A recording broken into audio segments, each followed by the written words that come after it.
The PrairieWinds wind turbines of North Dakota and South Dakota are humming along, producing renewable energy for the Basin Electric portfolio. In fact, they're generating more electricity than expected. Kevin Chosick is the manager of distributed generation. He says there has been more wind than expected, but having the turbines available to generate electricity, running reliably, means they're producing electricity whenever there's wind. And that's something that all our guys are really proud of. They've basically taken ownership of the wind park and made it their own. In North Dakota, the turbines have been in service for nearly 4 years. Too much water in the area was a big problem a couple years ago and is a big problem again.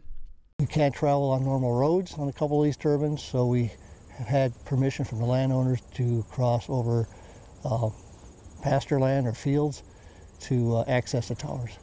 Chosick says they use a gator to get to the waterlogged turbines.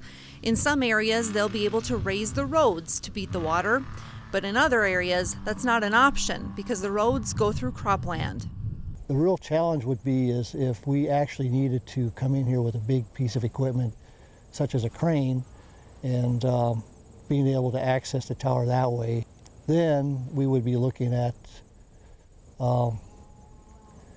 an interesting situation as far as how we would get that piece of equipment to the tower. Wind technicians at both sites have been working safely over the past year.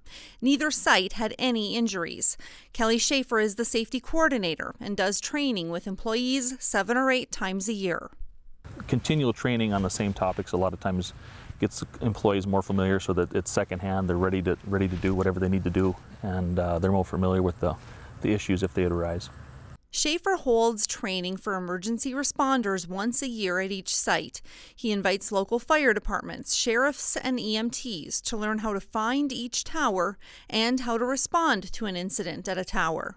We let them know that because of the equipment and the training we have, we do not expect them to go into the tower or go up tower. We will have them down to the bottom of the tower and ready to be taken away if that situation ever arises. At the Crow Lake Wind Project in South Dakota, whooping cranes made an appearance on April 2nd and hung around for about a month. Anytime the whooping cranes were up and moving, we shut down turbines.